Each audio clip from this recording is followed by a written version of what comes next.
Bonjour, bienvenue dans ce chapitre diffraction et interférence. Nous allons dans cette première partie parler de la diffraction. La diffraction est un phénomène purement ondulatoire. Il consiste en un étalement d'une onde lorsqu'elle rencontre un obstacle ou une ouverture. Vous avez ici trois illustrations avec la houle en mer lorsqu'elle arrive dans une crique avec une petite ouverture. Eh bien, on va voir que l'onde ici ne va plus se propager de manière rectiligne, mais on va voir des ondulations qui se propagent dans toute la crique. Ensuite, par exemple, le son, eh bien, qu'est-ce qui fait que lorsqu'on est dans une pièce, on entend les gens parler alors qu'ils sont dans une autre pièce et qu'on ne les a pas en vue? Eh bien, tout simplement, pareil, c'est le phénomène de diffraction.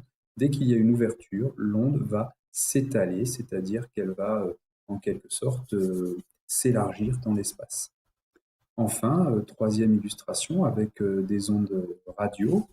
Donc, des ondes radio, eh bien, on peut capter certaines ondes radio derrière un obstacle, par exemple avec un téléphone portable également, et bien tout simplement parce que l'onde va également être diffractée lorsqu'il y a un obstacle devant elle, elle va en quelque sorte le contourner. Alors, dans tous les cas, la longueur d'onde et la fréquence de l'onde ne sont pas modifiées, et donc c'est un phénomène qui s'applique à tous les types d'ondes, quels qu'ils soient mécaniques ou électromagnétiques. Alors, des conditions d'observation pour la diffraction, eh bien, on va observer ce phénomène que si la dimension de l'obstacle est de l'ordre de grandeur de la longueur d'onde lambda ou inférieure pour observer le phénomène. On peut l'observer si ça fait encore, quand on dit de l'ordre de grandeur, si c'est 2 fois la longueur d'onde, eh bien, on pourra quand même l'observer, mais dans ce cas-là, ça ne sera pas un phénomène observé très nettement.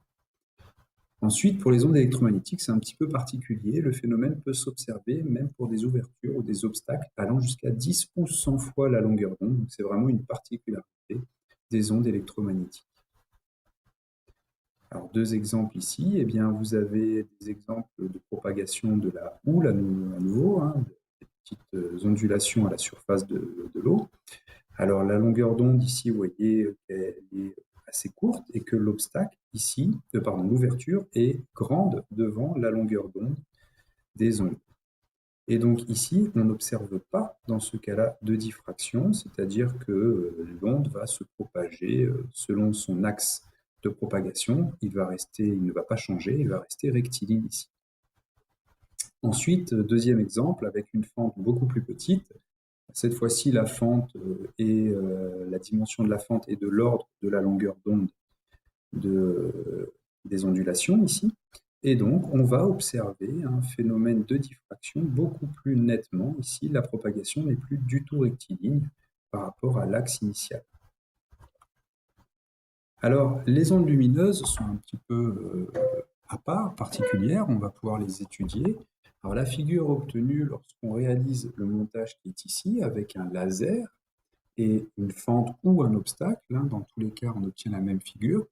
Eh bien, on va obtenir sur un écran une figure de diffraction avec une tache centrale un peu plus large que les autres, 2 fois plus large que les autres en réalité, et des taches sur le côté ici moins lumineuses que la tache centrale. Donc, si on visualise, voici la figure de diffraction que l'on va obtenir.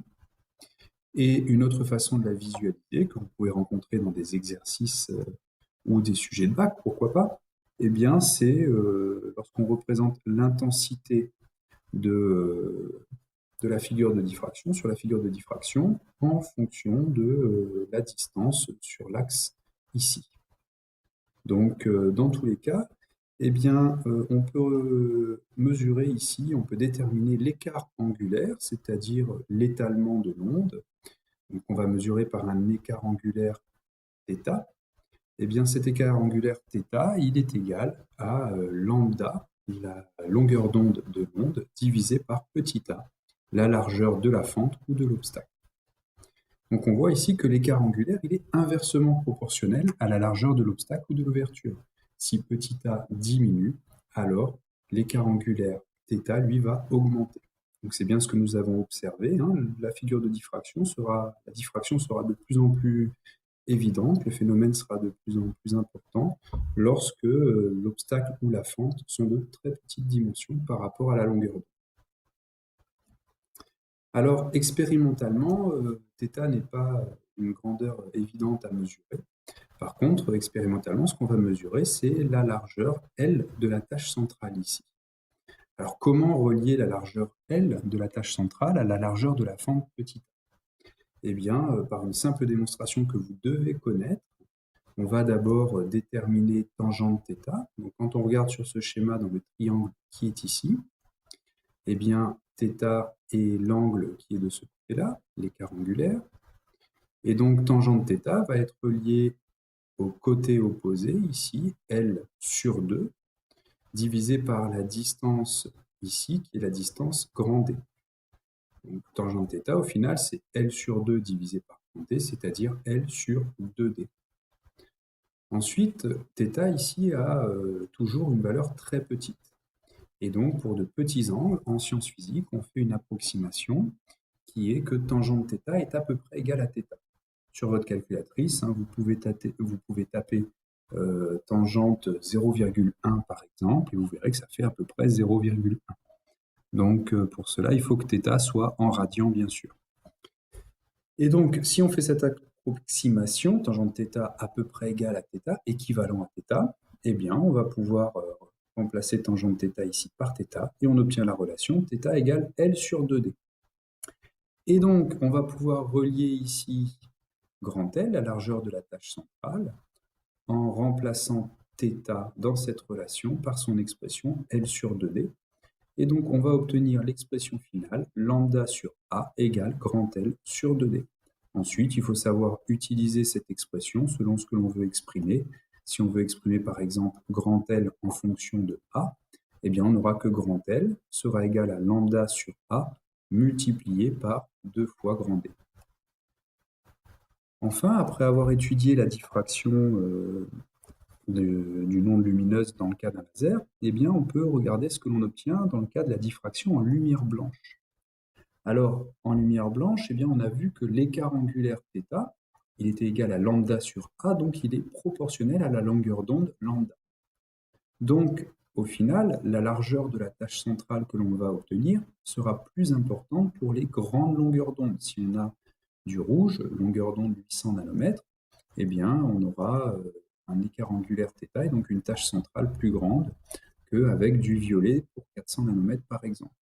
Donc, sur la figure qui est ici, vous avez les graphiques représentant l'intensité lumineuse en fonction ici de la distance sur un axe donné, sur la figure de diffraction. Donc on voit effectivement que pour le rouge, la largeur de la tâche centrale, qui va de ici à ici, est plus importante, par exemple, que pour le bleu, qui va aller uniquement entre ces deux valeurs. Donc qu'est-ce qu'on va observer? Eh bien au centre, on aura un mélange de toutes les couleurs. Donc dans ce cas-là, on va obtenir du blanc. Ensuite, sur les côtés, eh bien, on va avoir ce qu'on appelle une irisation. L'irisation consiste en fait qu'on va avoir un dégradé de couleur avec du rouge à l'extrémité, alors c'est pas toujours très clair, et puis au fur et à mesure, il y a des radiations qui vont s'ajouter, et donc des couleurs qui vont se mélanger au rouge, d'abord le orange, le jaune, etc.